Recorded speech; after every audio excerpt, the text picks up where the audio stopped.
Okay. All right, here we are once again. We're up on book 3 now. First 3 chapters of book 3. Mm-hmm. Chapters 73, 74, and 75 of the One Thick trilogy. Well, let's set the intention. Let's come together and hold space for each other, compassionate, loving space where we can really just accept each other and seek to understand one another, expand our understanding of this material, and gain a big picture perspective on MBT. Mm-hmm. What did everybody think of the 3 chapters? I really loved it. I said, like what I said before in terms of the MBT experiential, it's a lot of the stuff is just right in line with what we're doing. Like the and even the little picture there, the NPMR and PMR realities and everything is sort of tied into place. And you know, I was asking Tom about that question about how we're gonna have multiple PMRs. And seeing that picture was kind of cool. Mm-hmm. Yeah, the diagrams are helpful for sure. Yeah. What about you, Nadine? Yeah, I remember that it was good when I read them, and I guess I read them last week or so. You know, when we were supposed to have the meeting, so I have to get back into to remember. But when I read them, it was good. Yeah. I just have to refresh a little bit as we go through the pages, right? Yeah, for sure. And Christine? Well, I read them this morning, so they're fresh in my mind.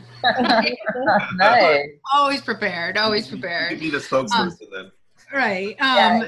So it was very good. You know, I liked it. I really like how he focuses on basically, you know, you have to learn these things on your own. I can give you the information, but really knowledge is about understanding things from your perspective. I also really liked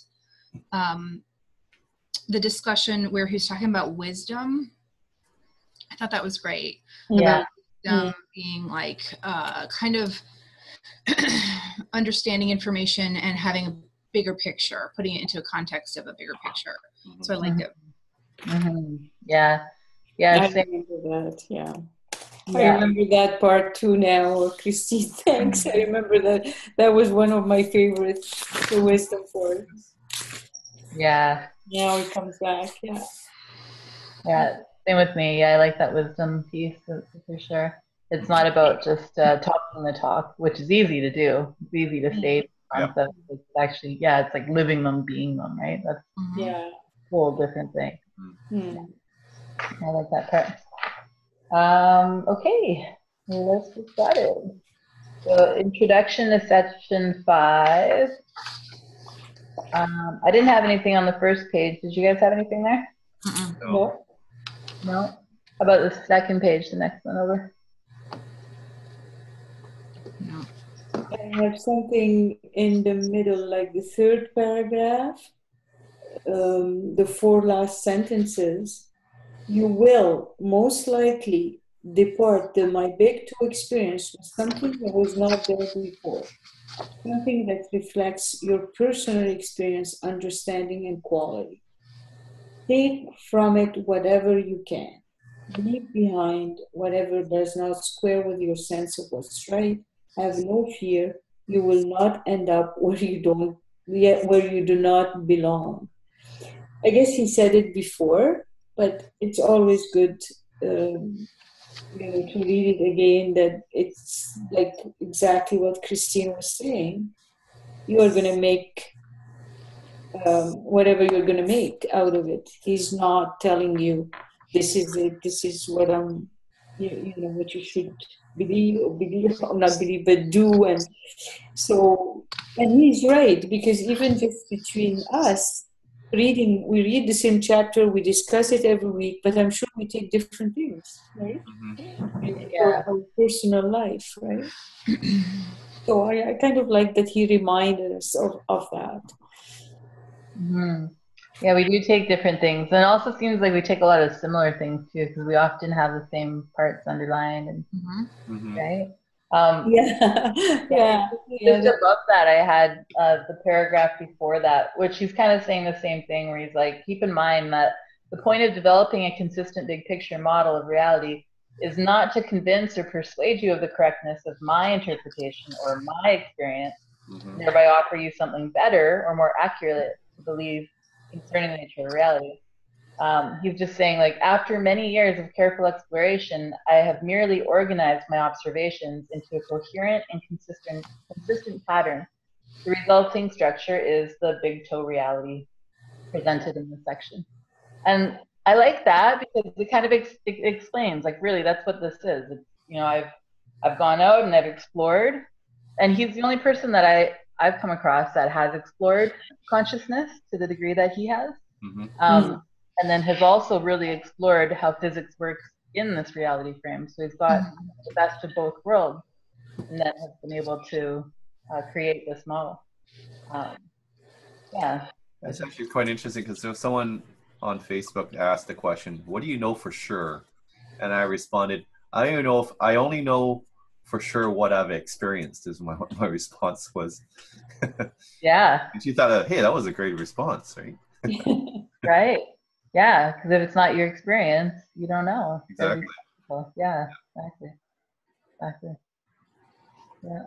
I mean, I resonate with a lot of what he says. I don't know it for sure because I haven't had those experiences in this life packet, but I resonate with it because I feel like maybe, and this is just on a whim, but maybe before I was constrained or confined by this avatar, I experienced NPMR, right? And now I just kind of have amnesia, but I resonate with what he says because I feel like I have experienced that to some degree, just not in this life packet.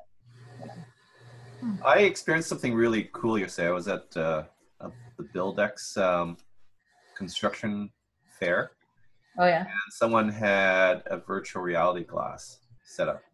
So I put it on, and it's like, whoa, where am I? And I was in Surrey. It's another city in Vancouver, Christine. And it was basically in the ghetto, yeah. So they had something called Circle 1, I think they called it, which is right by Surrey Memorial Hospital. And it's already built, and you can actually see it and everything. And then they had building 3 and 4 and 2, which hasn't been built, but they've created a rendering of it. And they said, well, go in there, go into the building. And so you just look into a spot and you go in there and you see, you know, where everything is. And you go up to the second level, and I'm looking down and I thought, oh, I'm going to fall. It felt like I was there. But obviously it's MPMR, right? And, but it was like, but it felt like I was there. I was in like I was almost feeling the reality of it too. Yeah. And ever since then, I've had a bit of a headache because it takes getting used to it. But it was like, whoa, this is really, really neat. Totally. Yeah. So, you know, maybe because we're in this body, we were still feeling what we have a deeper level of what reality is here, but we're still in a virtual reality. We're actually living it, not just, I don't know, it's hard to explain. Yeah. I think virtual reality games are really going to open us up to understand this model a lot more. So now that we have virtual reality games, I've never actually played one, but maybe I should. Maybe that will help me disconnect from this data stream. Yeah. And then, so moving to the next paragraph, Nadine, just above what you had said in that paragraph, the third one down there, where he says, my intent is that the overall model of reality described by the My Big Toe trilogy should be a model that you can apply. It should be practical as well as theoretical.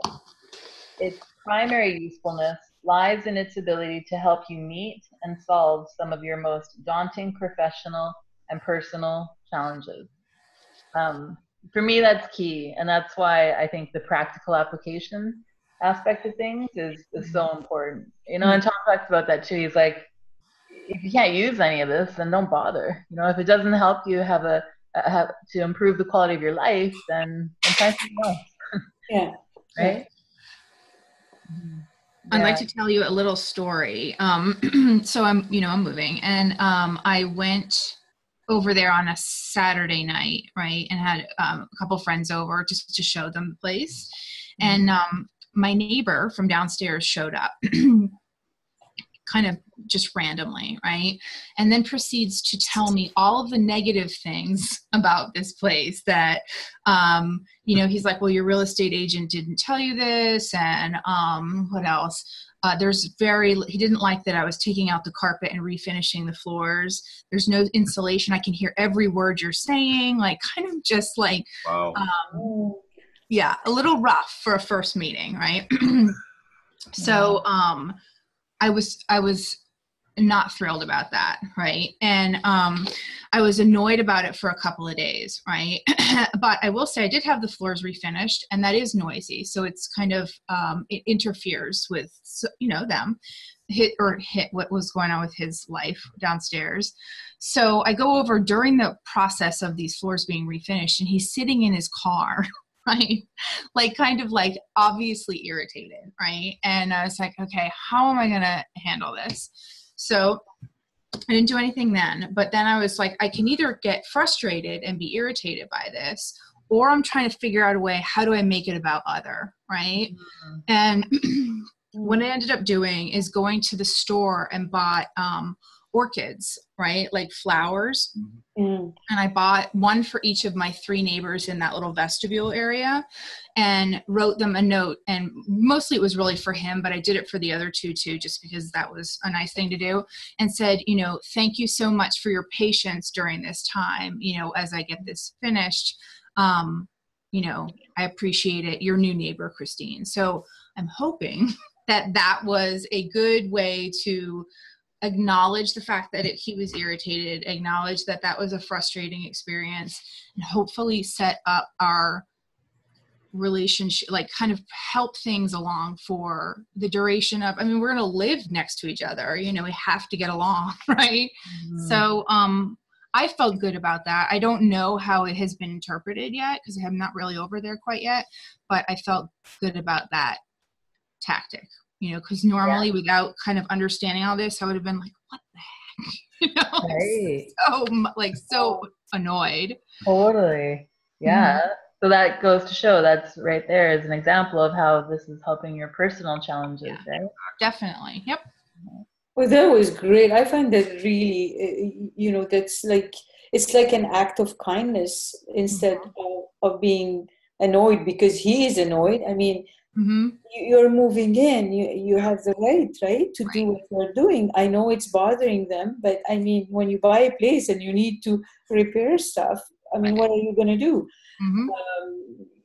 But at the same time, you acknowledge that he is, like his life is kind of disturbed by this. And instead of arguing with him or you just give him you know, love. Yeah. So that's, I mean, that is kind of wonderful. And including the other neighbor, which is also, you know, an inclusion thing. Yep. So I would be interested next time when you see him, what is going to be his reaction. Right.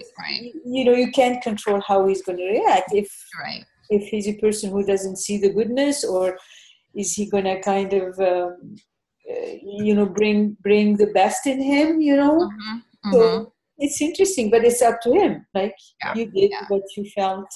Yeah. So I do think that people sometimes when they're really agitated and upset, it's like they just want to be heard, you know, and acknowledged. So I feel like that's what, and honestly, that whole idea, it just like kind of was like, boop. And I'm like, oh, I just did it. At first, and it was on Valentine's Day. It was, so I was going to do chocolates, and I was like, I'm just going to go get like chocolates. And while I was at the store, I saw these orchids. And so I was like, I'll just do that instead. But I'm keeping my fingers crossed that it works, you know? So it wasn't my initial reaction. So because I was annoyed, right? I was frustrated. But how did you feel after you have I felt good. I felt like I made a good effort to try and like resolve it in a positive manner as opposed to negative, because it was something that I felt like what happened between us, that conversation really kind of got me a little down, right? It was like, oh, how am I gonna, this is like something I've been excited about for a long time. And then it just was like such a bummer, you know, like to have somebody be so negative and like, it was just not a great experience. So hopefully we can turn it around, you know. Well, you came out with, you know, showing your love for the situation. Yeah. And, Yeah. you know, all you can expect is to see what his reaction is going to be down the road. Right. Well, I do feel like I made a good effort, right? And I guess that's all you can do in life, exactly. you know? Exactly. Yeah, exactly. That reminds me, we had homework the last time we met. We're long overdue.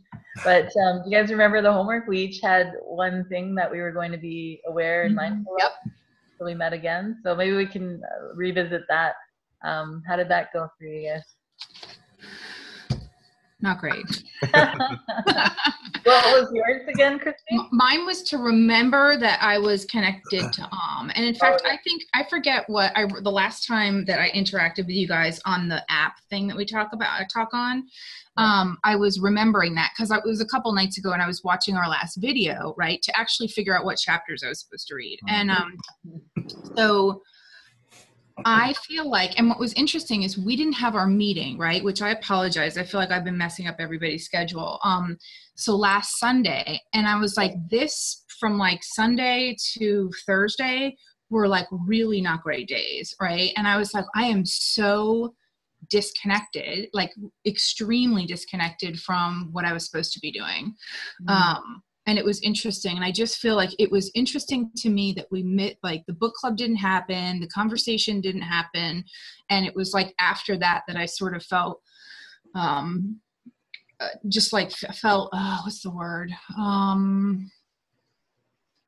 I don't know. It's like it's gray and depressing here. I just felt kind of down these days, you know, and very much meshed in my own drama. Do you know what I mean? And like not aware of the big picture at all, like very disconnected, more so than normal. So it's strange that was my assignment because I really failed at it very badly. Oh, Yeah. Well, the first week though, like the first few days after, were you able to kind of sustain that awareness? I don't even remember, to be honest. I don't remember. Okay. I can't even remember what my part of You guys! Well, I've been sick, so I don't know. Oh, excuses. Yes, talking my homework. Maybe you know, it's but Christine, we couldn't have had the book club anyway because Vanessa had her baby, so it was all perfect. Yeah, exactly. Oh, good. You guys, Right. Now I don't feel so responsible. Everybody, yeah. Okay. And no, the first few days, you know, especially the first 3-4 days, I was like more aware of, I'm not going to interrupt the person. I'm going to be aware of it if I'm interrupting or whatever. So I was much more attuned to that. And then, you know, you forget about it as time passes, right? But I had the same feeling as you did, and I think it's you know, what you, like Daniel, you were mentioning since you were sick, but I feel that you know, since I started having my pain in my back, it's just you just don't feel the same.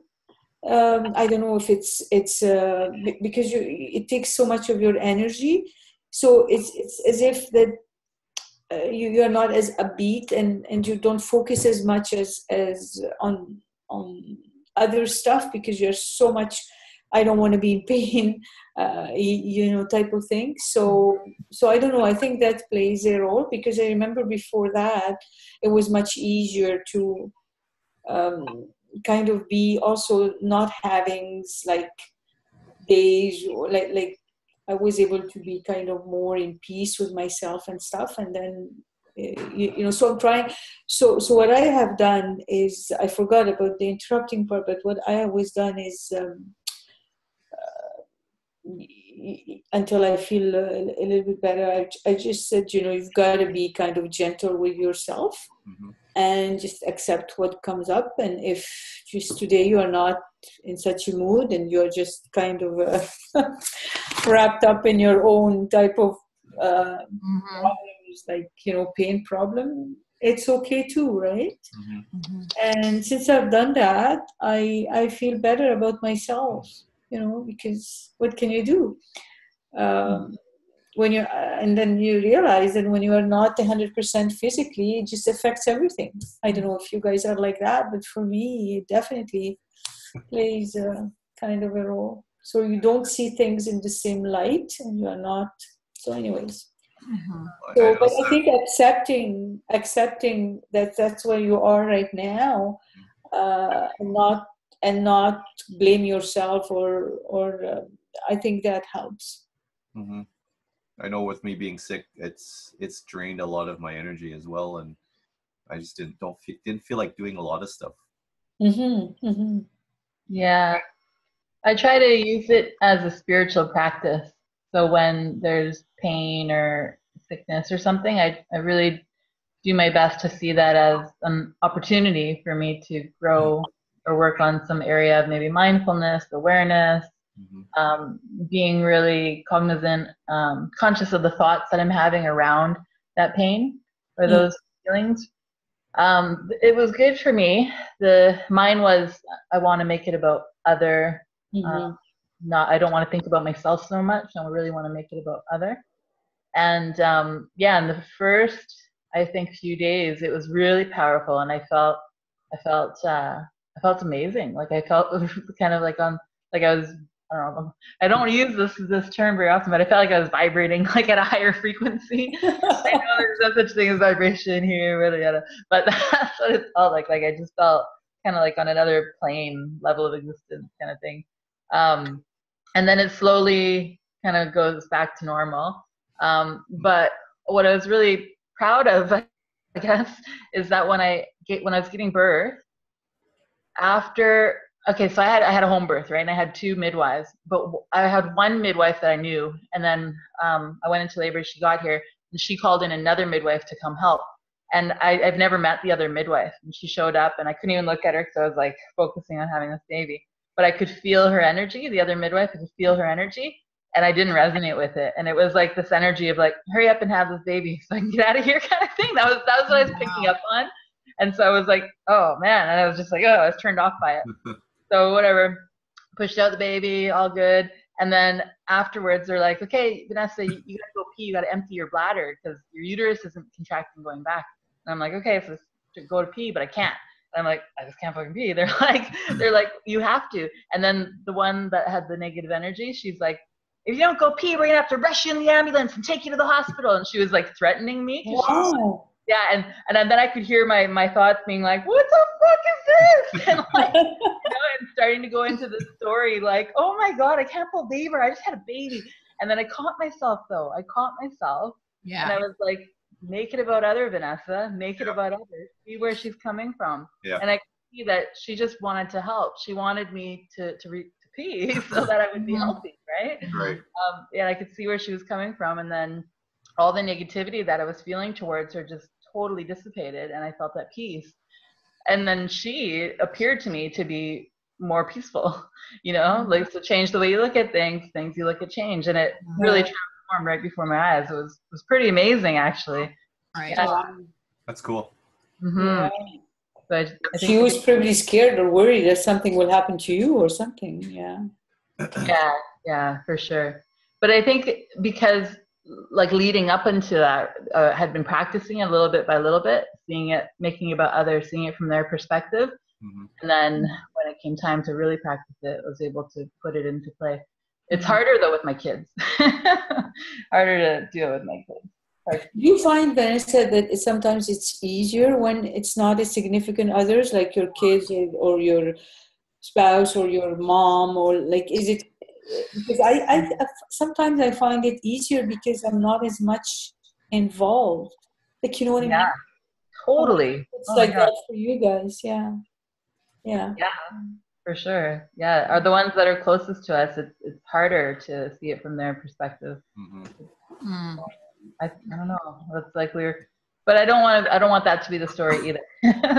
You're right. I don't want the story to be. It's hard because they're my kids or they're my parents. It's just hard with them. Like I want to have the encouragement, knowing that, no, I can do it with them too. I can see it. Yeah. Well, you know, if you look at it from a distance, isn't it supposed to be actually easier? Because it's easier to be compassionate with your loved one. So for me, it's like a little bit kind of Contradiction. yeah, exactly, a contradiction, because you know somebody you don't know and somebody you know, and so I don't know. There's something there that I can't pinpoint, but it's like kind of weird. Anyways, maybe. I think we have expectations too of our loved ones. It's like they should know better, and then we get frustrated, right? But if it's somebody we don't know them, so we don't know that they should know better. They're just doing the best they can. Yeah, you're right. It's the expectations are different from somebody that is a stranger, right? Yeah. That's for sure. Yeah, probably it's the only thing that makes a difference, right? Yeah, those expectations. And also you let your guard down when you are with someone close, right? More easily. So yeah. So just finishing up this first chapter, did you guys have anything else from this first chapter? No. It was really a short one. I did have the last paragraph. I don't know why, but I had a star beside it. Yeah. Where he's just talking about how book 3 not only presents the mechanics of reality, but also explores and describes some of its consequences. In the process of doing so, it touches on fun subjects, including time travel, teleportation, and telepathy, the simultaneity of past, present, and future, how the past continues to live, changing the past, warp drives, faster than light travel or communication, the concept of an even bigger computer, the nature of NPMR, probable reality.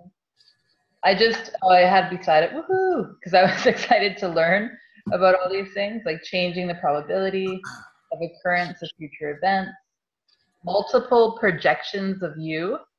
I want to dive into that. That sounds interesting. Multiple projections. Yeah. Is that like what Tom does in that multiple projections of you?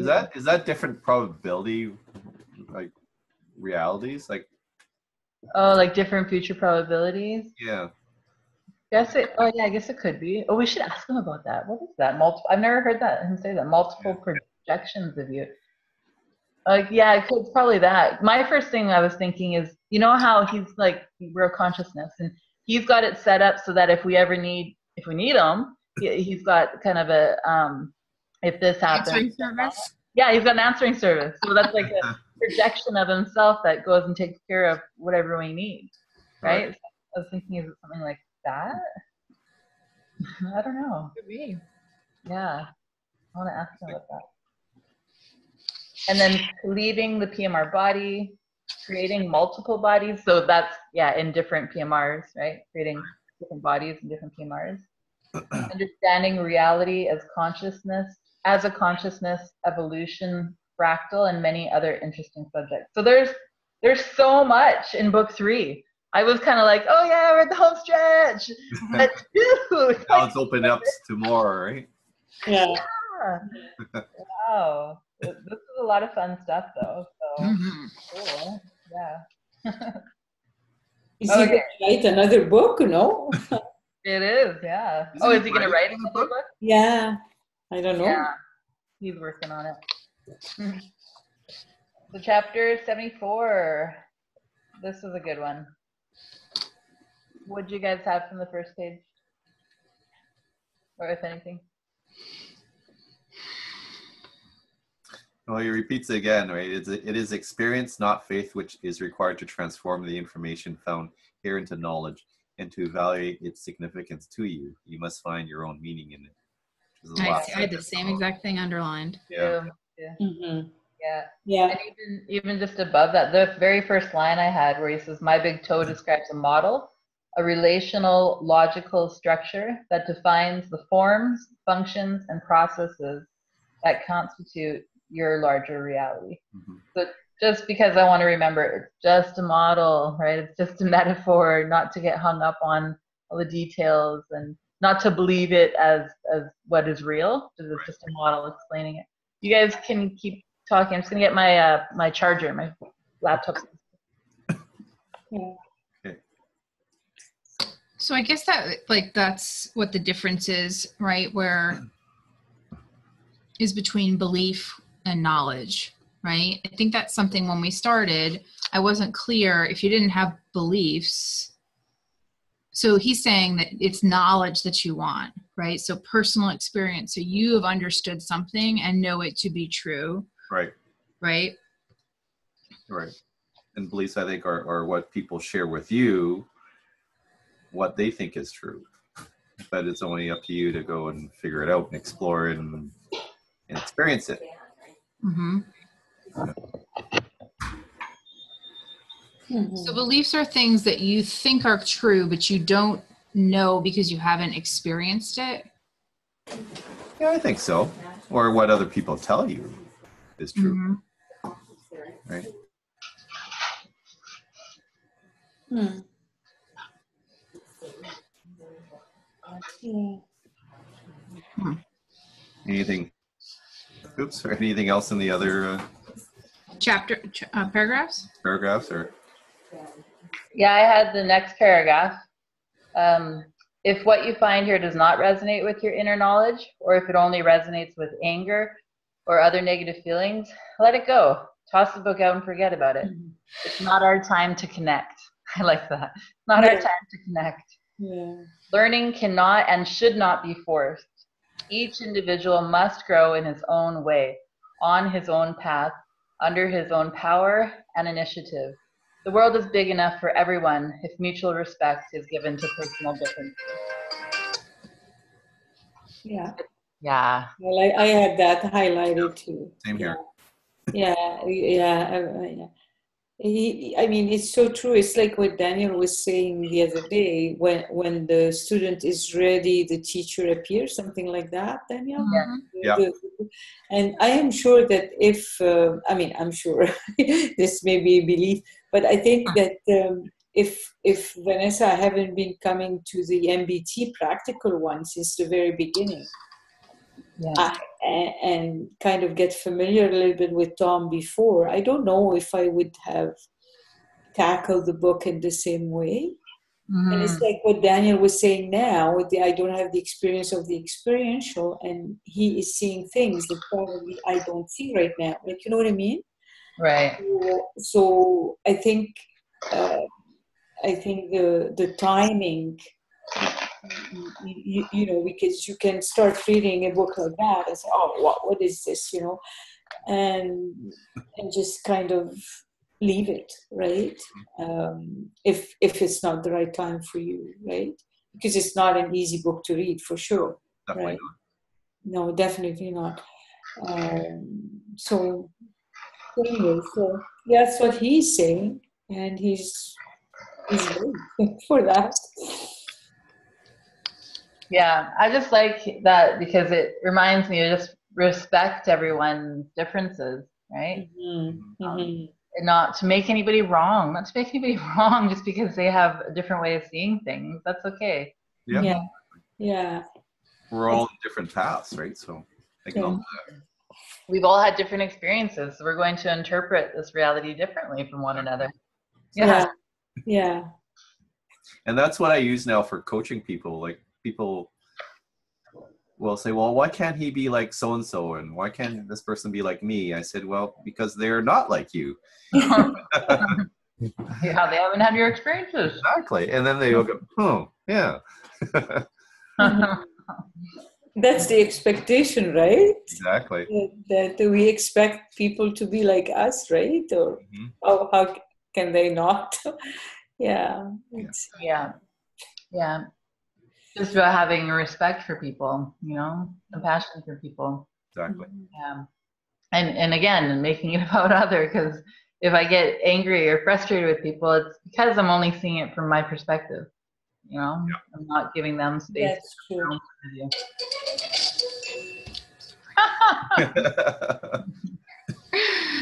I do have a question about other. It's not really related to what we're talking about, so maybe at the end we can talk about it, or do you want to? No, let's go now. Okay. So, when we had the conversation regarding interrupting, I thought that was a really interesting conversation, right? Mhm. And I think that there are like different kinds of interrupting. You know, when somebody interrupts and you've got like, you're having a conversation and you're excited and one person interjects to clarify or to, you know, ask a detail or something like that. That's one type of interruption, right? But when somebody interrupts and it is like a, I don't want to hear what you're saying kind of thing, right? And maybe there's like, and it doesn't necessarily have to be like one or the other, right? But I think that when people interrupt you, sometimes you notice and sometimes you don't, right? And the ones that you don't, I think it's because it's a conversational type of thing, right? So the whole interrupting thing was very interesting because, like I said on the app thing, something happened where somebody interrupted me, and I was like so annoyed, right? And I had a subsequent conversation with somebody else, and what that was about was, how do you make it about other when you're dealing with somebody where it's always about other? Right? So we've had conversations in the past about like narcissists, where things are always sort of focused around them. How does that work? Like what, so I get the concept of being about other and how that works, but if you have a situation where it's already like that because of their personality, Yeah. does it still work? It does still work. It does still work. So, can you give me an example of like what that looks like? Which part of that? The one where where you were dealing with a narcissist?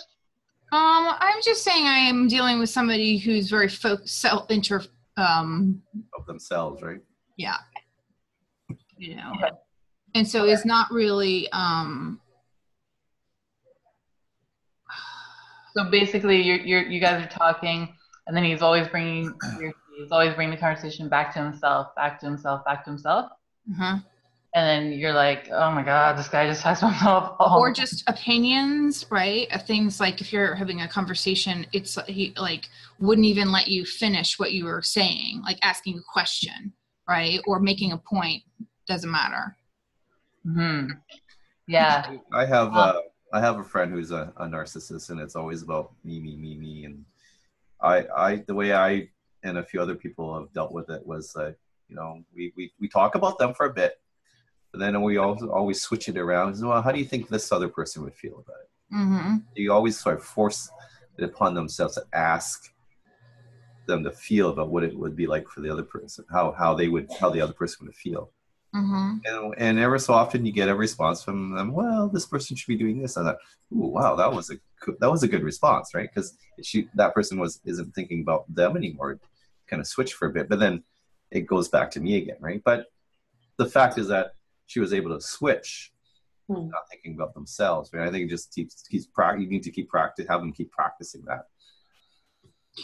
Right, but at some point, isn't that just exhausting? Right? It can be. Right. But I don't think it should be. I think you want it to be. You're doing it really for you because it makes you feel better. You know what I mean? Like if somebody is very self-centered and always talking about themselves, always interjecting their own opinion, you can allow yourself to get frustrated. But what's that frustration? That's ego, because your ego is like, oh fuck, they always talk about themselves. But they're not aware of it, though. See, they're not aware that they're always talking about me. To them, it's natural. It's fine. So yeah, and so making it about other would be, rather than getting frustrated, it would feel that frustration and say, oh, you'd recognize it. Okay, there's frustration there.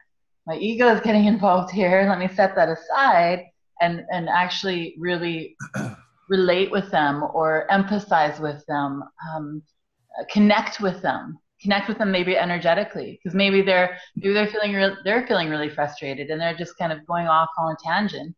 And by connecting with them, having the intent to really connect with them on an energetic level, Maybe like send them love or send them compassion, or just even give them space, because maybe nobody ever listens to them because they just keep rambling. So maybe you're there for once and you're actually compassionately listening to them. Right. I think that might transform actually how they approach the conversation. It's just you being the change. Right? Christine, does that person have another family member, like a brother or sister? Yes. Okay. So this person that I know, when she was growing up, the family members were always, she was sort of pushed aside, and the focus was on her sister. And now that she's grown up, she wants to make it a habit where everything's more focused on herself. Right.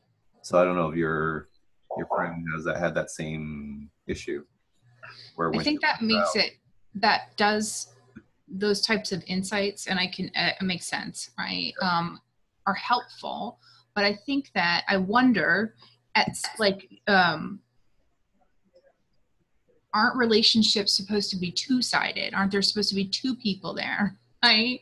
And is your role as somebody who's trying to like evolve, right? Is your role to always take this sort of compassionate higher ground, right? At the expense of yourself, right? Or is that your test, right? Is that what you're drawing these people in order to have the opportunity to do what you're saying, Vanessa, right? Or if it's like you're still getting frustrated despite trying to do this thing. So, I mean, do you understand what I'm saying? Where I feel like there should be balance, right? Yeah. I think Christine, from what I don't know, from what I'm hearing, there are two components here. So I agree with Vanessa, but there are two components, because like you said, there is the person who is focused on herself, and there is you that is trying to have a conversation, right? And you want to feel heard as well. So I think if the person is like that right now, you can't expect to have this back and forth because she's not ready. She's not there. Yeah. So I agree with Vanessa that if you really want to keep on having a relation with this person, maybe the starting point is to connect with her, be there for her, be loving and all that, but recognize that you have your limits too, right? Maybe I don't know if it, I mean, I'm talking from my experience and from what I would do, it would be the length of time. You know, if you know that she's going to know you, because this is always about her, and you also have your own needs. So maybe you say, okay, I want to spend time with her, but maybe we are going to kind of have a limited time so I can be all there for her. And exactly like Vanessa is, connect energetically. But maybe you can't do that for hours, like at the beginning. And hopefully is that if you are there enough for her and you build some relation and some trust, hopefully maybe you can do like Daniel does and make her aware at one point that, you know, maybe she's also asked about you. But maybe she's not there right now, so you can't have that expectation, right? But I mean, I don't think it's realistic to be with a person like that for hours and just feel not heard, right? So I think maybe it's just the amount of time. And I don't know, instead of feeling annoyed, because the only solution is to be compassionate, right? What can you do right now? But how long are you able to do that? And it could be an exercise for you too, because maybe at the beginning it will be 30 minutes and maybe it will be longer. I don't know, and see where it goes. But eventually, I think if it's a really good friend, eventually to help her is also to say, you know, I've noticed that. And see if she's open to that, right? But that's a long journey. I don't know, Daniel, you have maybe a friend like that. It's a journey, right? It's tough. It really tough, right? Yeah. And when you were saying that, I thought, well, maybe I should try this next time and just call her out. And I notice you talk about yourself a lot. Why is that so? But is she ready to hear that? I don't know. I don't think she is. That's why. But the thought was there. Yeah. Just to create some awareness in her, right? Mm-hmm. Mm. Yeah. It really starts with you. It It starts totally always, yeah. What can you do yourself to feel comfortable And I think you nailed it too, Christine, when you were saying, are they just like tests, like challenging me to see if I'm ready to exercise that compassion muscle, right? Right. Sometimes we are, and sometimes we aren't. I know it's with narcissists, you can show a lot of compassion, but they're not ready to. I mean, you can show as much compassion as you want, but they're not ready to change, right? Because it's still all about them, and until they realize that, I think it's going to be hard for them to change. Mm-hmm. And that's they the have thing, to make that's them not, ready. and So, it's not, and if we are coming with that intent that we want to change them, No, that's no, it's about us, yes, but I'm just saying that you can show all the compassion you want, but the fact is that if they're not ready to change, they won't change, right? they won't change. Yeah, that's true. But you can decide then. Yeah. And by having that compassion, you're creating more peace in you, and you're creating more peace in them, and giving them a safe space where they can start changing if they choose to do so. But they've probably had their entire life, they've been facing people who have been really judgmental towards them, people that have been reacting towards their self-centeredness, their ego. And it's very rare that they're able to come into a safe space of love and compassion where people can actually connect with them, right? So that's the most powerful thing that we can do, is have that compassion for them. And it goes both ways, because then you get to, like I said, exercise that compassion muscle, and they get to start experiencing love that they've never really had before. Mm-hmm. So it's a win-win all around. Absolutely. Yeah. Okay. Should we get back? But that's a very good question, right? It is a good question. Very good question, yeah. Very good question.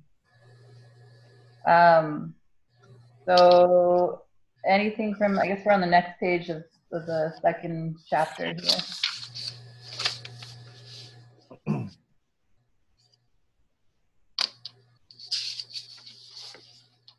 I was just thinking of, I don't know if you guys are on Facebook, but I saw a post that actually Tom's wife had posted. And then I posted it on Teo's wall, because Teo and I were having this conversation about ex-husbands, actually. I'm just going to bring it up because it's really good. It's really fitting. About ex-husbands and how, well, her ex-husband, or somebody's ex-husband, I won't say who, is really kind of can't just attacks everything, and you can't have a conversation with him, and you can't share anything with him, and like, what's the balance there? Like, what do you do there? You know, like she was kind of saying, like, I don't want to have too much compassion because then I'll fall into his trap again. I'm going to read it out to you. So the quote is, it says, imagine you are walking in the woods and you see a small dog sitting by a tree. As you appreciate it, it suddenly lunges at you, teeth bared. You're frightened and angry, but then you notice that one of its legs is caught in a trap. Immediately, your mood shifts from anger to concern. You see that the dog's aggression is coming from a place of vulnerability and pain. And this applies to all of us. When we behave in hurtful ways, it is because we are caught in some kind of trap. The more we look through the eyes of wisdom at ourselves and at one another, the more we cultivate a compassionate heart. Oh, that's beautiful. Mm-hmm. I like that. Right? It's like looking past the behavior, right? And actually seeing the cause of the behavior. And the cause is always because somebody's been hurt, somebody has a lot of fear, insecurity. Mm-hmm. So if we connect with that, it gives us so much more compassion and understanding for that person. Yeah. You know, Vanessa, that is so true. And for me, I think to realize that all those acts that people do that are terrible sometimes, well, it's just they want to be loved, basically. Yeah. You know, and they just don't know because of their experience, because of their hurt, their whatever, their personality. They don't know how to go about it. Yeah. But all they want is love. And yeah. And Christine, I said that about Trump too. He's the It's true. perfect example of somebody who just wants desperately to be loved.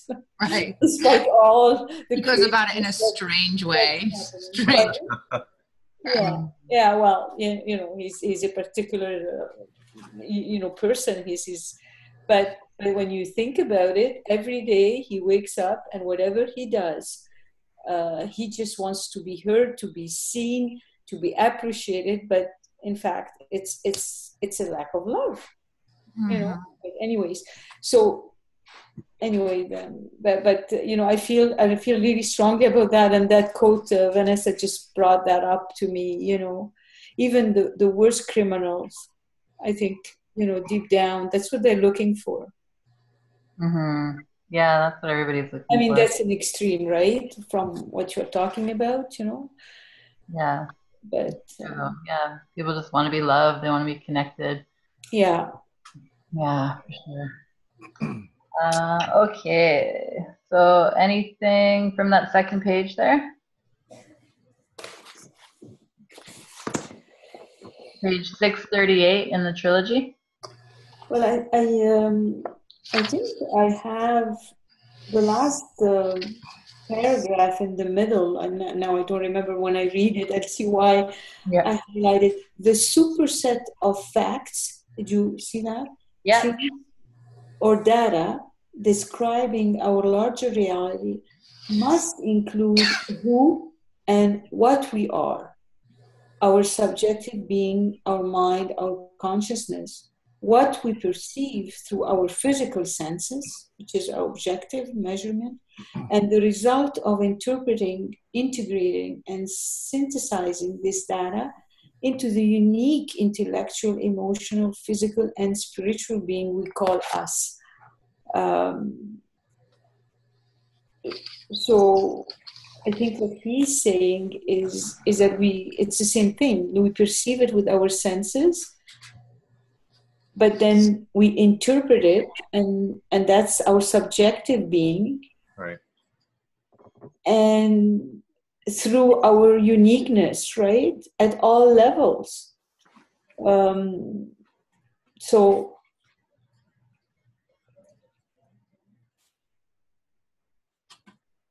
So that's why you will perceive something as an act of love or an act of, it's all your kind of perception, how you interpret what people do, or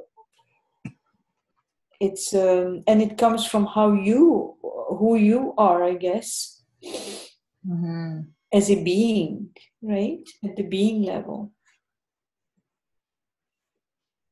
It seems like a summary here that he is kind of trying to put it all together. Yeah. I saw this quote too the other day. It was something along the lines of, don't let your insecurities distort the intent of others.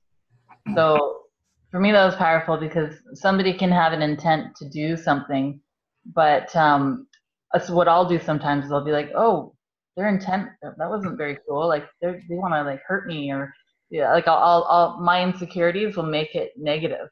But really, their intent is probably not how I shaped it. It's probably coming from a different place. And even if it is coming from a negative place, it doesn't mean that I have to get all wound up about it. I can still be compassionate with them, right? So it always comes back to us. Those are my insecurities that's distorting reality for what it actually is. Right. Like that. Okay. Anything from the next page over?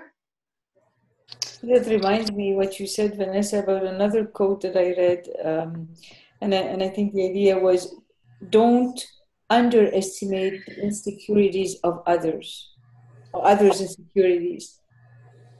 And sometimes when you look at their behavior, even if they look very confident, don't underestimate that maybe underneath all that there's their insecurities as well. For sure. Yeah. You just can't see it. Yeah. And just be gentle with people. I don't know. I had the first paragraph on that page. I don't know why either, but I'll read it and find out. He says, you will need to think outside of the box here. Although I am formally presenting a scientific theory of everything, convincing you that my concepts are correct or that the model is accurate is not at all what these books are about. Understanding the content, knowing the truth, and the limitations of the boundaries at a deep and personal level must be personally earned, not book learned. It must come through your first-hand experience, not through reading about the results and conclusions based on someone else's experience. I had that too. Yeah, I had that. You do. That's a theme. That's a theme throughout. Since we started that book, he comes back to that. Tasting the pudding. Yeah. Yeah, tasting the pudding. My goodness, that pudding. Yeah. His pudding must taste really good. Yeah, what's his pudding? Oh. And then just the next paragraph, he's like, so what's the point then? Because we're reading about what he's got to say. He says, in addition to offering you a coherent understanding of reality and time, explaining the purpose and significance of your existence, and describing how your world works, and I just skipped forward a bit, he says, this might be a catalyst to your learning by expanding the set of possibilities of which you are aware. It may lead, nudge, or goad you to think new thoughts, to evaluate important perspectives, concepts, and ideas that you otherwise wouldn't have considered. Mm-hmm. Yeah. I really like that because I was talking with somebody from MBT. We were talking about the model or whatnot. And they were saying how it's hard for them to talk to other people about the model. And so I see it differently though, because I like sharing the model with other people. And for me, I realize my intent when I'm sharing this with other people is not to try to show them that this is the way that reality works, but my intent is always to have them open their mind to different possibilities. So I had this really good conversation with this guy a couple weeks ago, and I was telling him all about Tom Campbell. He's never really gone into metaphysics or quantum physics or anything. But at the end of the conversation, he was like, wow, he's like, I've never really thought about that before. And then throughout the day, he was like, oh, I've been thinking about this. So that's the intent, is I would love for people to say, wow, I've never thought about that before. Mm-hmm. To just open their minds to different possibilities. To just get curious, right? Well, it's just giving them a different point of view, and then having them sort of expand their horizons from there, right? Mm-hmm. And try it on, yeah. Try it on. Exactly. Yeah. On my WhatsApp picture, I have Tom Campbell on there with me, and I sent a happy Chinese New Year to someone, and this person goes, "Who's that old white guy on the picture?" I said, "Oh, that's Tom Campbell, and he's a physicist, and he talks about consciousness." He goes, "Oh, that's interesting. Tell me more about it." So yeah, I spoke to her a little bit more about it, but I think when you talk about consciousness, like you sort of have to find out if they're ready to understand about virtual reality and things like that.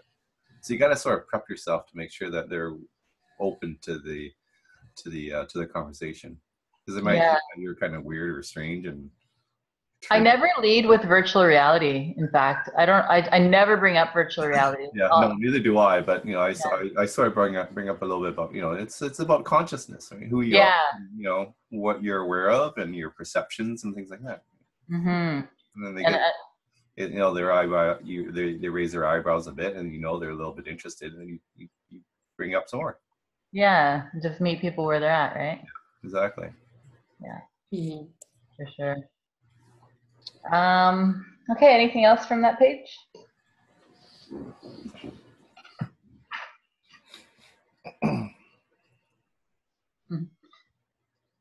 No, on the next page over?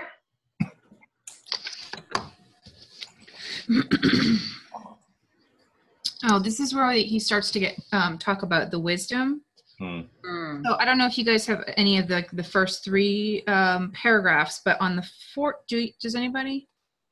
I do. First, second, I think I had most of this highlighted. Okay, Yeah. so let's start. Yeah, somebody start at the top then. What did you have, Daniel? I said a set of the data relevant to the larger reality must take into account your consciousness as well as your body. Intellectual objects are physical objects, shared public objects, objects that must obey the objective causality space-time rule set of PMR. Being objects are non-physical and primarily represented by individual consciousness in various states of awareness and quality. Mm-hmm. Yeah. I thought Yeah, that piece, paragraph. for sure. Because he'll reference back to that throughout Yeah. this chapter. So just knowing the difference between being objects and intellectual objects, right? Mm-hmm. So he's talking, I have that highlighted too, but my understanding was that we are all that. We Yeah. are object and we are intellectual objects. So it's like when we talked about being on the being level and not being in our head. That was my interpretation, right? That when we are at the being level, it's a non-physical experience because we are consciousness and it comes from there. Yeah. We still have a body, but it's not intellectual. We are not thinking, we're not in our head in rationalizing or whatever. We are just feeling it at the being level in our consciousness state. That's the way, which is non-physical. That's the way I kind of interpret it. I don't know if that's what he meant. But that's how I see it, because when you are at the being level, you don't feel physical. Yeah, exactly. Yeah. And so being objects are things in, I guess you could say, NPMR, and then intellectual are in PMR. Yeah. Mm-hmm. Yeah.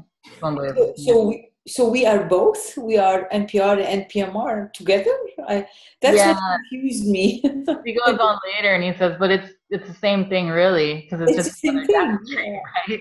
Exactly. So that's what all this consciousness and individual consciousness and the awareness and all that. That's as if it's an NPMR state, but it's still in you, right? It's not separate. We're not talking about two separate realities.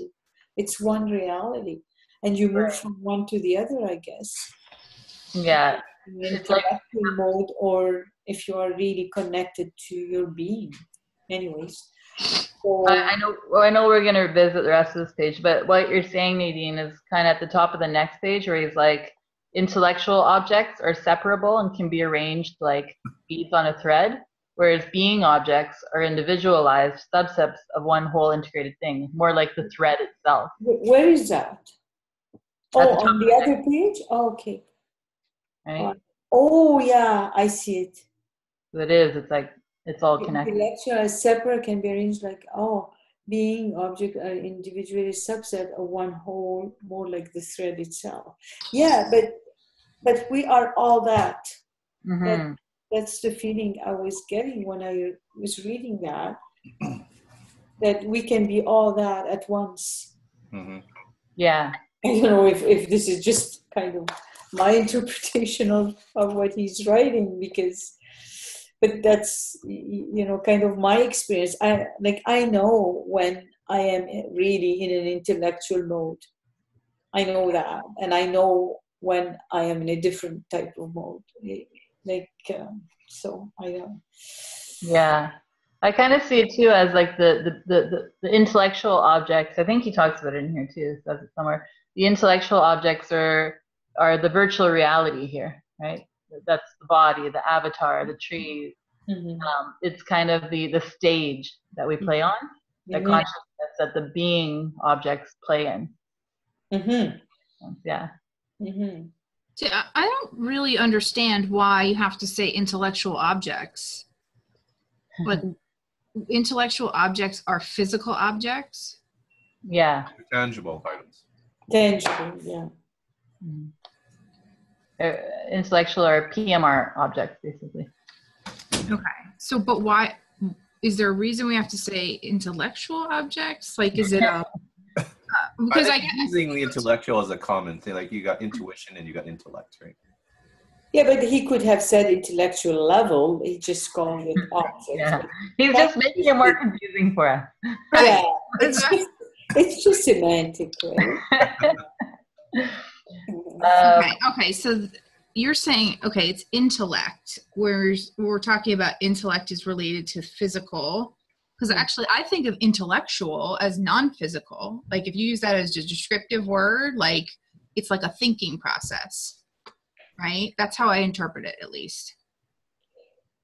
But what you're saying is that it's intellect is the mind. Well, just to quote him here, he says at the very top, intellectual objects are physical objects, shared public objects, objects that must obey the objective causality of PMR.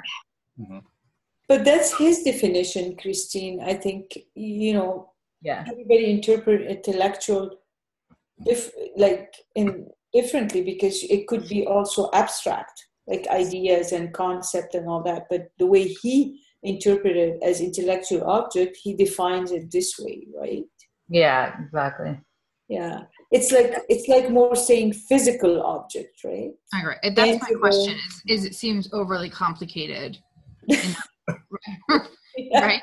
I mean, just in that one example. Yeah. I was confused, you know, when I was reading it, and then I stopped and I said, okay, he's just talking about intellectual level and being level, and that's okay. Yeah, I understand that. I understand it. It doesn't matter if he uses object. I mean, he can use whatever words he wants, right? For him, it makes sense, right? It's his book. It's his book. It's my book. That's why. That's why. And then whatever makes sense for you, right? Okay, so what did you guys have from this page? What was the next thing down?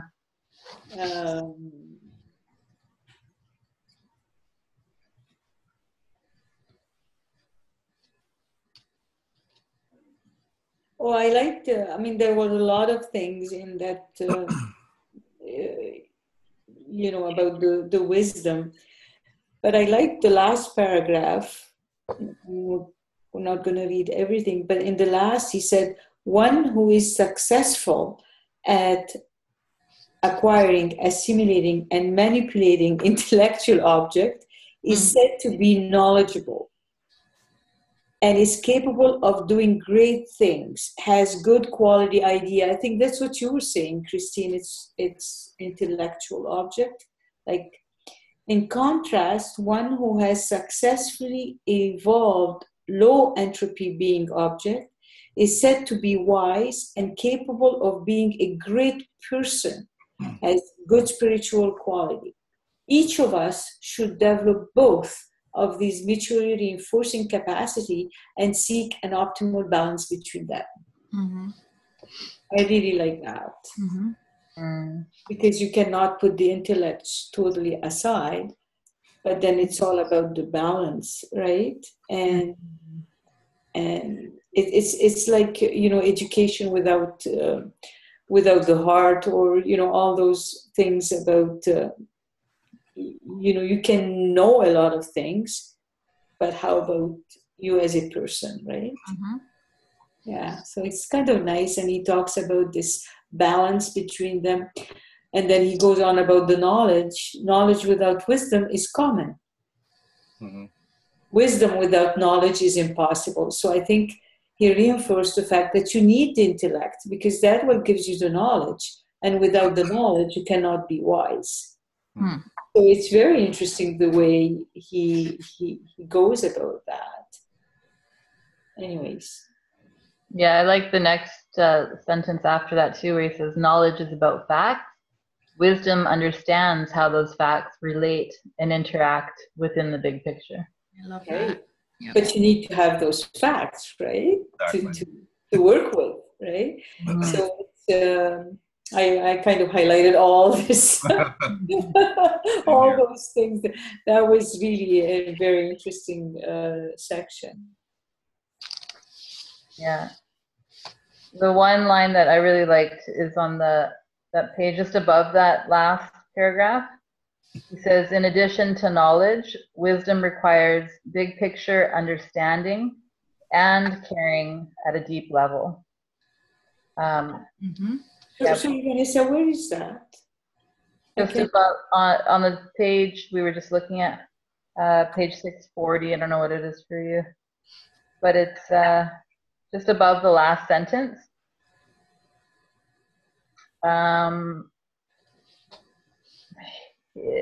The second to last paragraph. In the same page of the wisdom, okay. What? Yeah. No, page before. Oh, the page before, okay. Fourth paragraph down. Fourth paragraph. I see it. Okay.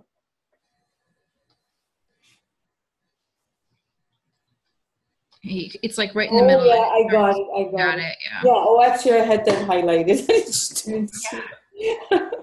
Okay. Requires bigger. Okay. Yeah, with the right information, you might occasionally act wise, but that is not at all the same as being wise. Mm-hmm. Yeah. Right? Yeah, totally. I was having this conversation yesterday with somebody that I met on the Shaper app. It's like a networking app, Mm-hmm. business people. And he was very, I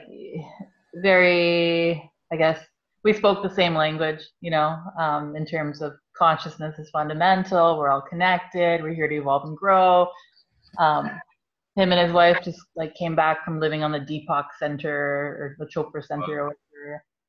They're vegan and all this. And yeah, it was just interesting because as we're conversing, I'm like, this is cool that we speak the same language, you know, but then I'm like, it's easy to say that we're all one and we're connected and it's about love, but then somebody rear ends you and it's like, oh, we're all connected, we're all loved, really? Like, yes, and that's where wisdom comes into play. Like, how do you respond to situations like that? You know, talk about it all you want, but you don't actually know if somebody's wise until you really get to know them, and so you see how they are, you see how they respond, you see how they show up.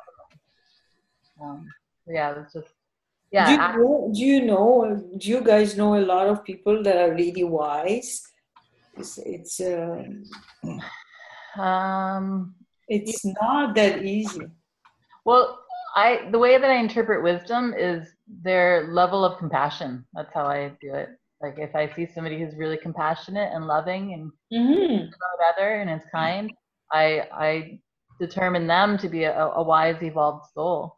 I don't know if that's how I should be doing it, but that is how I do it. Well, that's your definition and how you interpret it, right? Mm-hmm. Yeah. For me, it's a little bit like that, but it's also somebody that accept what comes to them or accept life with everything. Like you know, they had a deep acceptance. And I guess being compassionate is part of that, right? Yeah. But you know, you see people and you say, oh my goodness, and you feel it at the energy level about those people. They're not trying to change others. They're not trying to even change a situation. They have a deep, deep acceptance of, I don't know. For me, I was always being really amazed and I haven't met a lot of people like that, but you feel it, that no matter what happens, no matter what you say, no matter what the situation is, no matter what they face, they have a sense of acceptance and that they're going to go through that and they're going to be okay, you know. So that's pretty deep. For sure. Yeah. And I think the culture that are more, there are some culture that it comes to them more easily than others. I don't think the Western culture is one like that, because we always try to change and improve and stuff. But anyways. So I guess it's harder for people from a Western point of view. sometimes than maybe Eastern or Right. other culture. Yeah. Is there anything else up from that that page? Page 641.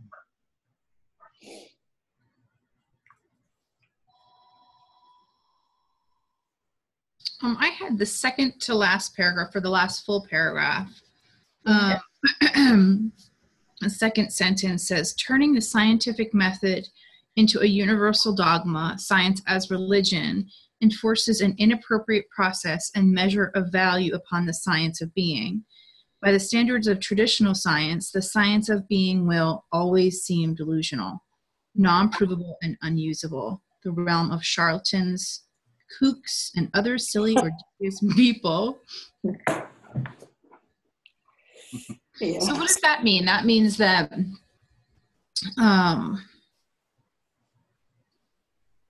enforces an inappropriate process and measure of value upon the science of being.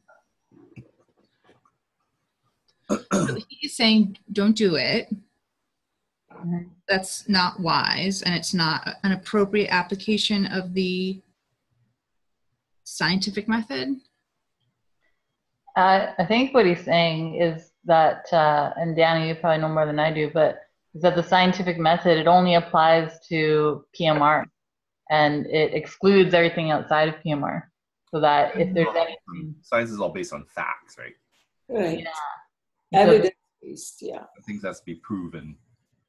So if there's anything outside of the PMR going on, they just write it off. They're like, oh no, that's some charlatan. They're making that up. Right? They totally discredit it. Scientific method only deals with a small portion of the rule set. It doesn't deal with the big picture.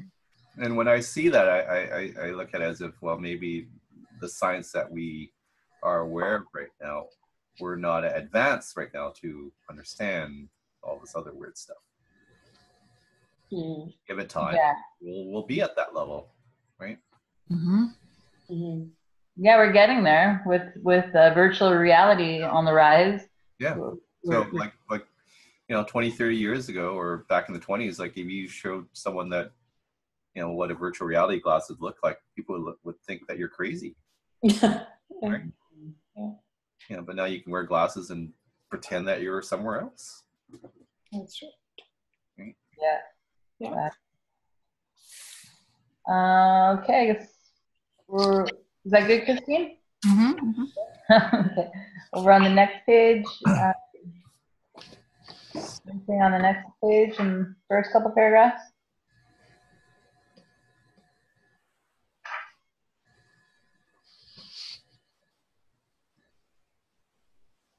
I liked the third paragraph down. I had the whole thing bracketed off. The exploration of inner space is greatly facilitated by the encouragement and assurances of those who have gone before, and by having a good map and description of the territory. I had that highlighted as well.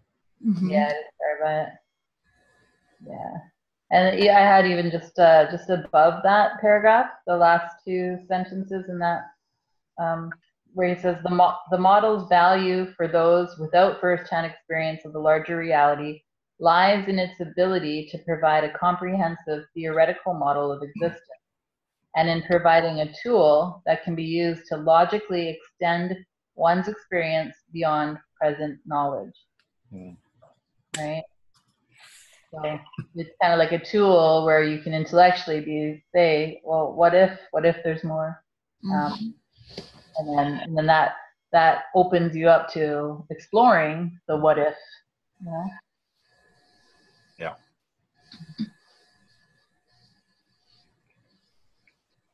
Anything else from that page? Yeah, I liked the conversation about the car, using the car as a nutcracker.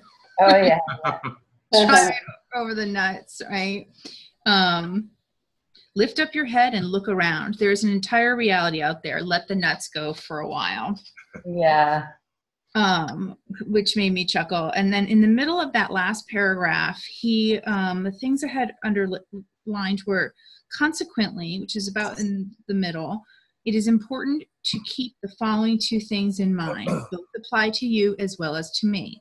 One, the ignorant are never aware of their ignorance. And two, it is highly likely that there are individuals who possess more experience, understanding, wisdom, and truth than you do. I don't know if this is where he's saying that it might be in the next chapter where he's talking about the PMR beings, NPMR beings having influence over you, whether you were aware of it or not. Is that the next chapter? I think it's the next chapter, yeah. Okay. That's where the drawing is. But I like that too. I had that part underlined. And then he says, how can you discover which individuals know more and are more than what you know and what you are, represent a higher quality of being, contain less entropy, or are more spiritually evolved? So this is kind of what somebody asked, do you know many wise people? This is kind of what he's talking about. Like, how do you determine who's wise and who's not? Exactly. That remind me, I had that highlighted too. And that's exactly, when they're wise. I don't know why, but you just. Well, he says on the next page, he says it's by gaining direct, carefully sorted, tested, and validated first-hand experience. Experience is the key because of the personal nature of the subject. He says, nevertheless, if you are not careful how you evaluate and interpret your subjective experience, you could still end up in the self-delusional fool category. If instead you separate the wise from the foolish by applying your beliefs, you logically risk being merely a self-consistent fool or one fool among many. If your beliefs are not shared, or if your beliefs are shared by others. I like that because it's very ego, right? Like oftentimes we judge people based on our ego. And if they agree with the same concepts that we agree with, we're like, oh, they're smart. They totally get it. Exactly. But they're just saying things that we connect with. It doesn't necessarily mean they are that way, that they've become these evolved individuals. They know how to talk the talk. That's all ego. Yeah. So then I put in brackets there, get out of your head and into your heart, because I think you really have to feel it. You have to, you feel that somebody is wise. Right. Absolutely. And most people who are wise, I don't think, they don't really go around talking too much. No. They're quiet. Yeah. I think be wise is just the way you are. Not what you say or what you do. It's just the way you are. Your being, basically. Teo said something interesting the other day when she was over here. We were talking about speaking, because a lot of my friends are speakers and want to pursue speaking careers, and myself included. I don't actually want to. I feel like I am supposed to, and I hate that because I hate speaking. But anyway, so I was asking Teo. Teo shared a really moving story with me, kind of a snippet of her life that has happened. And I was like, wow, you need to share that with more people because that's super inspiring. And she's like, yeah, maybe in Colombia. And I'm like, what? Why not here? She's like, everybody here speaks. Everybody's a speaker. And then she said something that stuck with me ever since. She said, everybody wants to speak and nobody wants to listen. Wow, that's wisdom. So true. Yeah. We always want but Vanessa, where do you see the line between all those people who want to speak? But is it like, I know that they want to share the story, but is there some ego in there too? Like that you have to kind of be aware of. It doesn't mean that you don't have to do it, because sharing your story is important and inspiring. But how do you know that you're not doing it out of an ego based? How do I know, or how do I know that others aren't? No, in general. Yeah. In general, or your experience, I don't know. But you know what I mean? Like, a lot of people will do it, but they're coming, maybe, I don't know, do they come from where? Yeah, I think it goes back to the intent. What's your intention for doing it? And if your intention is really because you feel called to do so in order to help other people, then that's about other. If your intention is, oh, because I want to be famous and I want to get up on stage and I want people to notice me, that's ego, yo. Right? And then you feel that energy, right? I guess. But what's interesting, Nadine, is that I was thinking about this actually the other day, is ego attracts more ego. So there are speakers out there who are coming from ego, and they get audiences out there too, of more people who I guess are ego-based as well. Yeah. I don't want to name names, but I went to one, and he had a really big crowd. Oh, I asked you about him, Daniel. Don't want to name his name, but yeah, I went to that thing, and oh my God, it was an ego show. It was such an ego show. But people were into it, and they were signing up for his course, and you know, that's what they're doing, and that's why I don't go to that guy. It was a good experience, though. It was a good experience to see that. Well, you know, because you feel it, right, and you are attracted. If this is where they are, so he attracts people, or she attracts people that are at the same stage. So of course they're attracted to that person, right? But you kind of feel it. If you are not in there, you're not going to be as much attracted.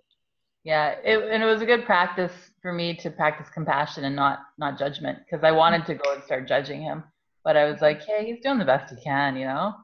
And then I think he understands the ego much better than other people who are coming to see him, and he knows that, uses that as a weakness for other people, because they're the people that want it, right? And they want to be more rich and more whatever it is that they want, so he uses that against them. That's how he sells all his products, right? Yeah. So again, it comes down to the intent. It always comes back to the intent. What's my intent? Yeah, what is your intent? And I think you know, people feel that. Yeah, you feel that if you go and hear a speaker, you kind of feel that intent in a sense, right? Well, I feel like Tom's a really good example of somebody who's wise, right? He does a lot of speaking and has all sorts of seminars and stuff, but I feel like for me, one of the reasons I feel like it's like his actions, like he's not trying to get people to sign up for his things, right? Those are people that are kind of led to that, and it's not like a hard sell, right? There's no hard sell. Like there is not really any money involved in this whole pursuit. He doesn't even charge anything for speaking. Right. So I feel like with that, if you're sort of observing people's motivations, right? Somebody that's speaking, that's like, you know, selling these expensive courses, you kind of have to question what those motivations are, right? Yeah. To sell classes or to sell books, you know? Yeah. And it's often because they want to be successful and wealthy. And there's nothing wrong with that either, too, right? No. We do live in this PMR, and part of this PMR is we have resources here that we use to trade for goods and services. So, it's true. Yeah. Okay, what we got? We got half an hour. So anything else from this page? What are we on here? 642? Or no, 643 now. I guess we're on the next one over.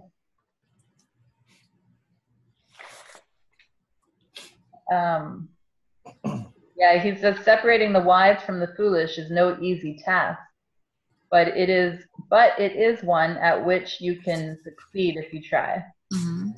Yeah. Yeah. I have like the entire next paragraph underlined. Yeah, me too.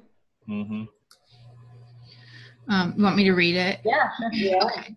In the science of being, unlike the science of objects, consensus does not define the accepted truth, much less the actual truth.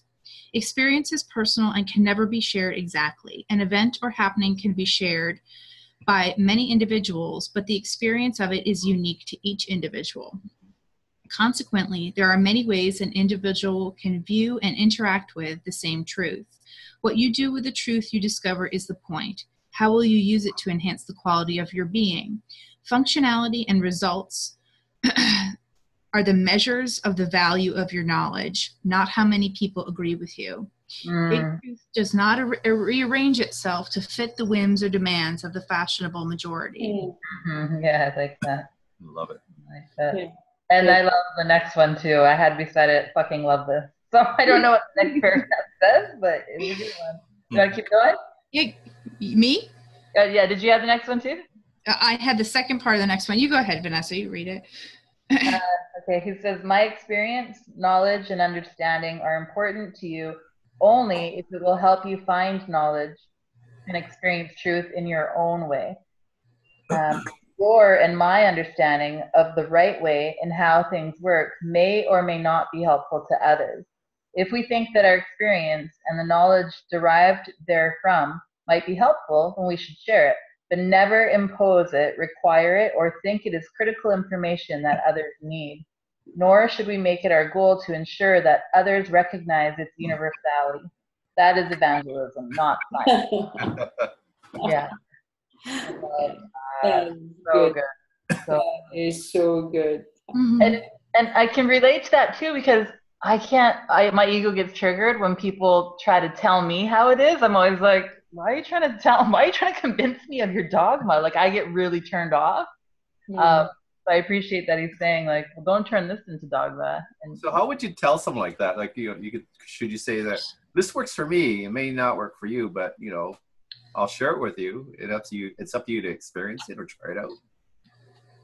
Would you say that to someone? you could, yeah. Yeah. Yeah, like I said, for me, it's always the intent. Oh, I guess the intent. I wasn't conscious of the intent, but it's just because I'm so excited about it. I like to share it and talk about it. And I love the response. If I have a response where somebody says, wow, I've never thought about that, and it piques their interest and opens their mind a little bit, then I feel like that's a success, because now they can explore it themselves if they choose to, right? But like, how do you start a conversation around it? Yeah, you might say like, oh, I got something to share with that. Then you don't want to tell them to do it because it may not work for them. Yeah. I always see where they're at. I love asking questions. I love learning about people. So I always see where people are at. And then, and some people I'll never share this with. And some people, depending on where they're at, I do, so. Right. Yeah. Yeah.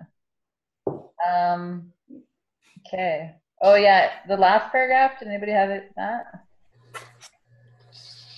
I just have 2 words underlined where he says common understanding. I don't know why. He says, as you read this section, focus on the common understanding, not the differences between this model and other concepts of reality. I just think that applies across the board to any interaction that we have with people, is to focus on the similarities. The common. Yeah, rather than the differences. Because differences, then you just get into debate mode and arguing, right? Arguing, yeah. I think having the commonality, you start building the rapport with the person, right? Totally. Right. And then you can start talking about the differences afterwards, I guess, if you need to.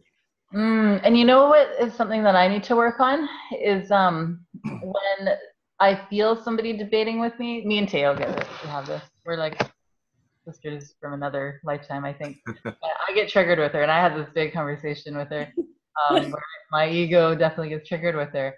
And it's when somebody starts debating me, I shut them out. I'm like, I don't want to go there, and I completely dismiss them. And I did this with her. I actually did it in circle. Like I'm usually pretty conscious in circle because I set the intent and we go for it, and I'm pretty aware. But I did this at our last MBT experiential. Was she was debating, and then I was like, I just totally dismissed her, and I was like, okay, Brindy, and I like moved to. I missed that. I could see Teo. Maybe a few people noticed, but I could see Teo's face was like, well, ouch, like I could see that she was hurt by it. And then I talked to her after, and we had a really good talk. But that's something that I need to work on is, if somebody's debating, how to be how to, again, make it about them and really do my best to understand where they're coming from instead of just turning them off and tuning them out, because that can be hurtful, especially if it's a friend and they feel dismissed, right? They feel disconnected. Like, that's, never want to do that to a friend. Right. So just, I guess, working on my ability to be able to connect with people, even if my ego is triggered, how to put my ego aside and then connect with them still. So Vanessa, do you feel like when that happens to you, it is because it's touching on a fear of yours somehow? I feel like I'm just making it about me. I have my point and she doesn't get it and I don't want to get her point. And so I'm making it all about me rather than opening up and, again, making it about trying to understand where she's coming from.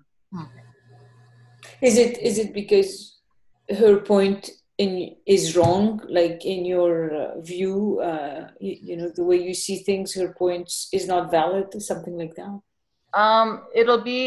It's usually she'll disagree with something that I'm sharing. And then when she disagrees, like what my internal dialogue was like, I'm not going there right now, next. And then dismissed her, right? I don't want to go there. Yeah.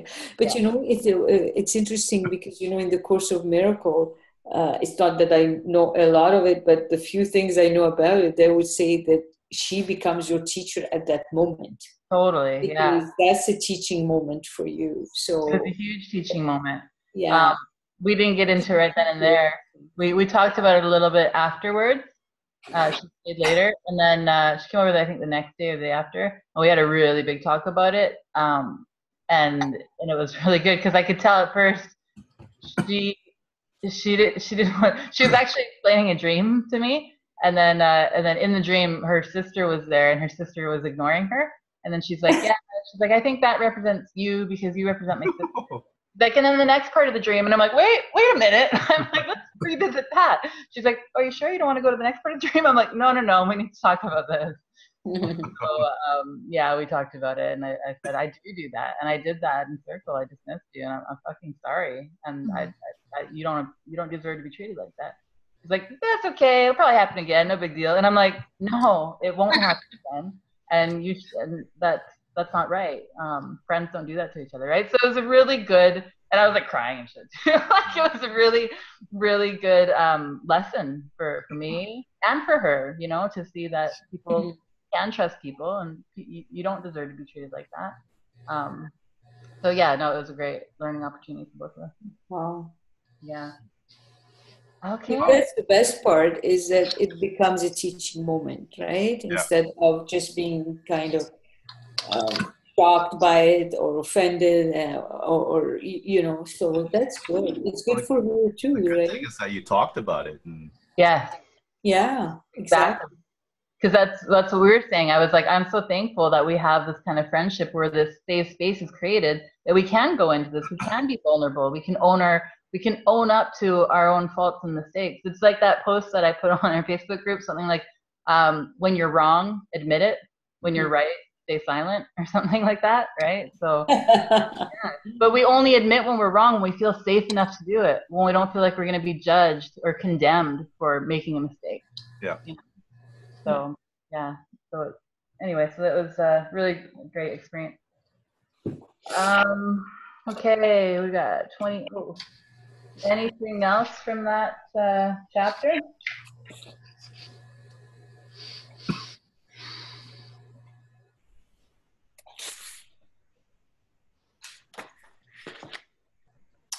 Not for me. On the last page, third full paragraph down, the last two sentences said, though my big toe may logically connect and occasionally overlap with many philosophical, scientific, and theological traditions, it represents and has been derived from a unique synthesis of my personal and professional experience. I liked this line the best. Big truth is and always has been the same as it is now, so similarities can be expected. Yeah. Exactly. Yeah. I don't know, I had something, the paragraph before that, the last sentence, he says, I hope that you will find freedom and empowerment in the idea that you create, as well as limit, your own reality, and find comfort in the vastness of the possibilities and potential that you have to satisfy the fundamental process of your being, or purpose of your being.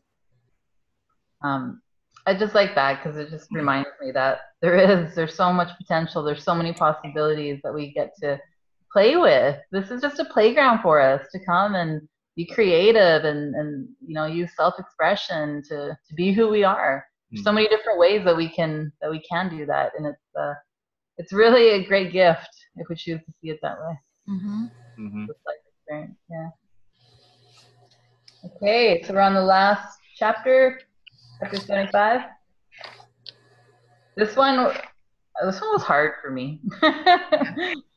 Yeah. It was hard for me too. I took a long time reading this one. Me too. Good, I'm not the only one. It was the least fun of the three. Yeah, it was, right? It was very intellectual, I found. Very, heady. Okay, so anything from the first page?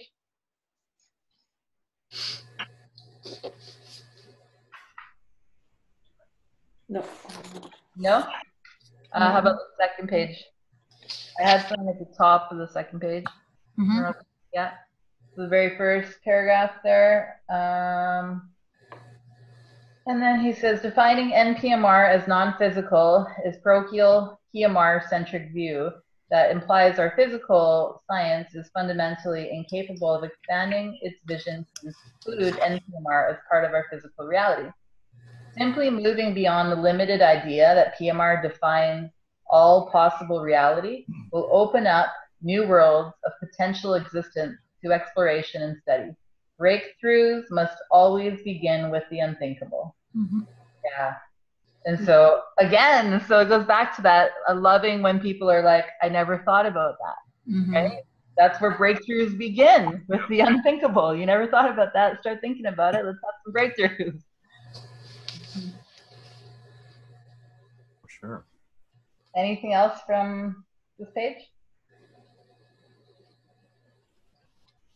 I have the second half of the second paragraph underlined. Okay. It says, this places two familiar groups of things into the non-physical camp, those that are inferred but not yet directly measurable. I don't know what that word says. Neutrinos, for example, and those that are conceptual, such as wave packets, dark matter, strings as in physics theory, as well as ego, love, ethics, and justice. Inferred entities can only be indirectly measured by actually measuring something else that is assumed to be causally related. Yeah. Yeah, I like that. Yeah.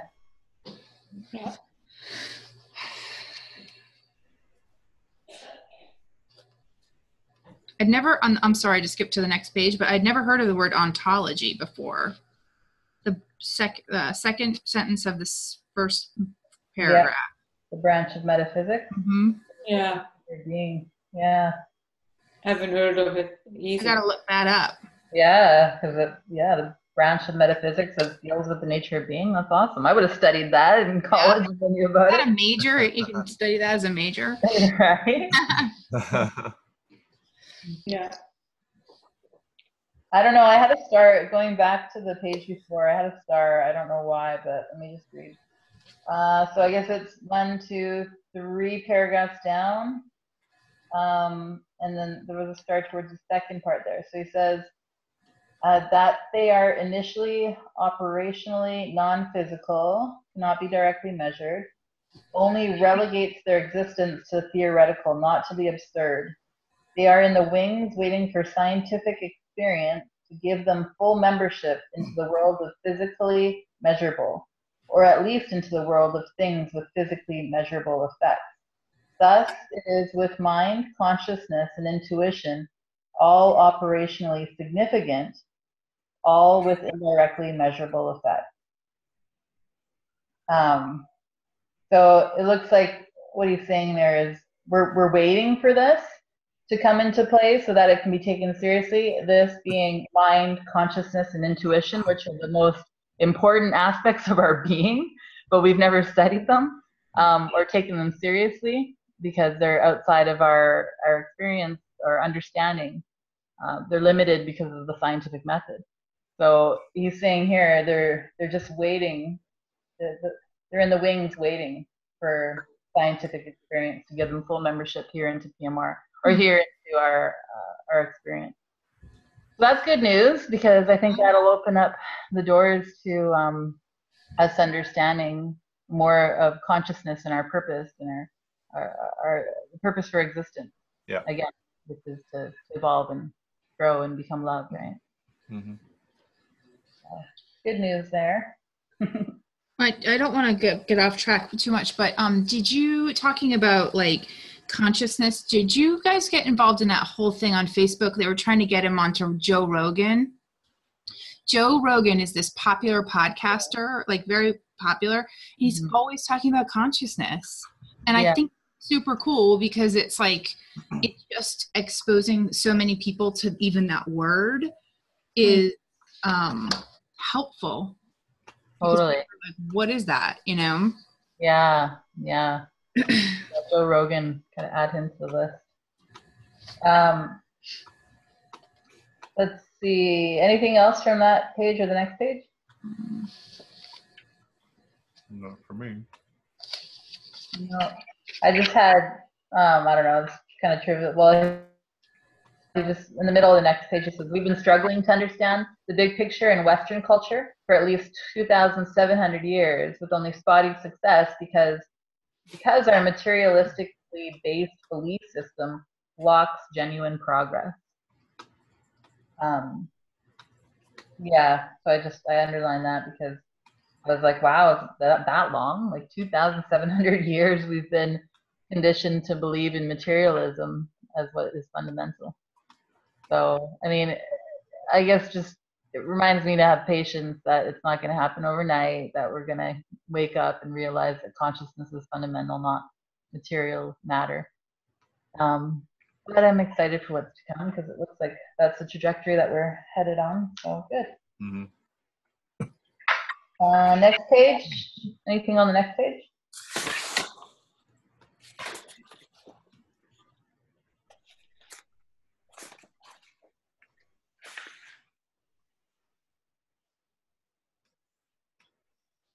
No?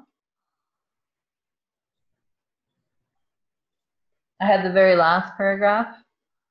The very last paragraph, he says, when we reach the outer limit of our vision, we think we see the absolute. What we imagine as the absolute, the final source, the ultimate fundamental, is only an artifact of our limited understanding. Yeah.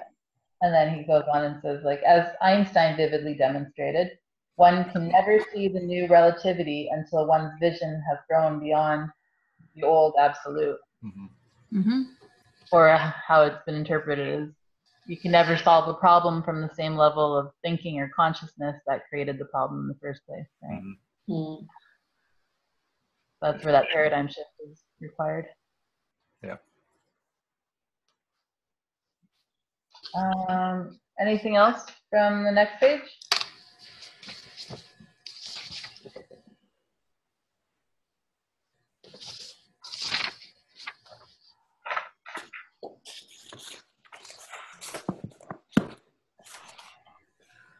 Nothing on the next page? No. Nope. Christine, did you? Mm-mm. I had, I don't know why I have a star at the top. Are you, what page are you on, Vanessa? And are you using the trilogy now? I am, because I don't have a book 3. You're a convert. Okay. I'm a convert. Sorry, Oh, Nadine. that's why you. Okay, so I'm the only one with book 3. Okay, I have to keep that. Yeah. I'm on page 649. Oh, okay, I'm on the wrong page. It starts at the very top. Higher level of relativity, where one can appreciate the interconnected relationships of multiple equivalent spacetimes instead of one monolithic absolute spacetime. So he's talking about multiple PMRs. And then he's going the next step beyond that, the next higher level of relativity, requires a larger vision where one can appreciate the interconnected relationships of multiple equivalent realities within OM, multiple PMRs and NPMRs from our perspective, within a consciousness system like NPMR-N, instead of one monolithic absolute set of virtual space-time. So yeah, he's just talking about having the NPMRs and the PMRs all kind of nested within each other. And I like that he has that diagram too. Mm-hmm. Which is in the next chapter, but yeah, he draws it out so you can kind of see it visually. Just at the bottom of the page there, I had underlined, whenever one's conceptualization of reality or of anything real rests upon the absolute, the infinite, or the perfect, one should question the underlying assumptions very closely and expect to find a belief at the core. Yeah, I like that.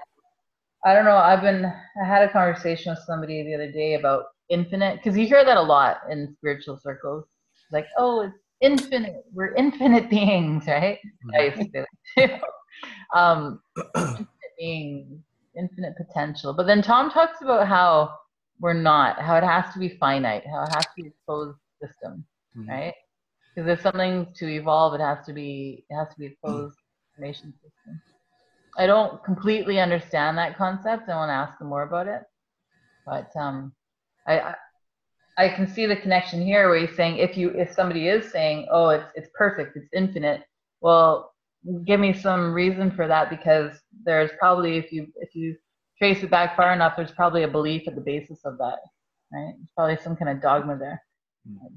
Look at it more closely. To me, finite and infinite is just a huge, a really, really, really, really big number. That's all it is. Yeah. You can never get there because it's so big.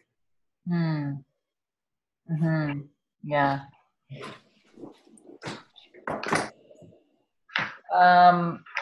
Okay, I didn't have anything else from the entire rest of the chapter, so if you guys did, take it away.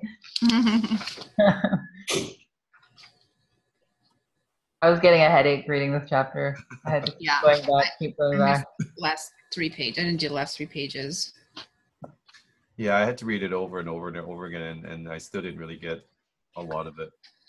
Yeah, I know. I wasn't getting it, and then I was reading it over and over, and I'm like, dude, if you're not going to get it, just go through it. I already read the sentence like 3 times. Exactly. We should do like a 1 to 5 star review of every chapter. So when he's going to edit this down, if he plans to do that, he can just take the 5 stars, right? Or the 4s and the 5s. Yeah. Yeah. I feel like though people who are really philosophical, they would have resonated with that. Like if people who like to use their intellect and go into that. Well, I feel like even though we are kind of left and right balanced, we're kind of leaning more towards the right. Like that's where I am anyway. I tend to be a little bit more on the left. So you should love this chapter then. This is It was really hard for me to understand though. It was weird. And I wanted to understand, and I said, okay, enough is enough. I'm not going to spend more time on it. I think that one thing that if he would change anything is not to use so many parentheses. I find reading the parentheses very confusing. Like if it was just written, and it's like a thing that he uses a lot in the writing. So if you could just use a comma or I don't know, like just make it part of the sentence. It just seems like the parentheses are an odd mode to me of writing. Yeah. I did peek forward a little. Did you guys look forward? I know you saw that chart.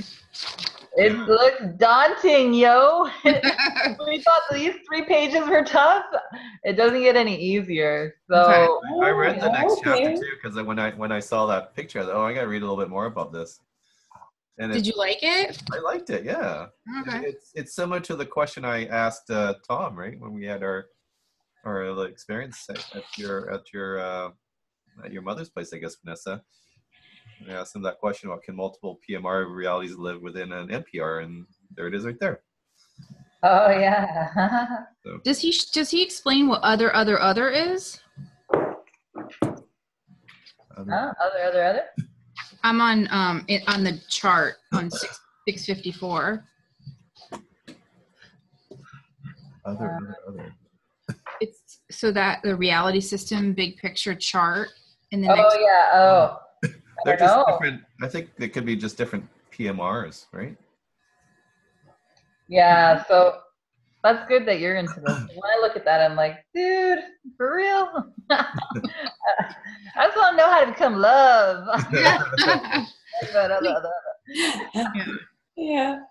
But I guess we're gonna dig in. So what do you guys want to do? Like 2 chapters for next week?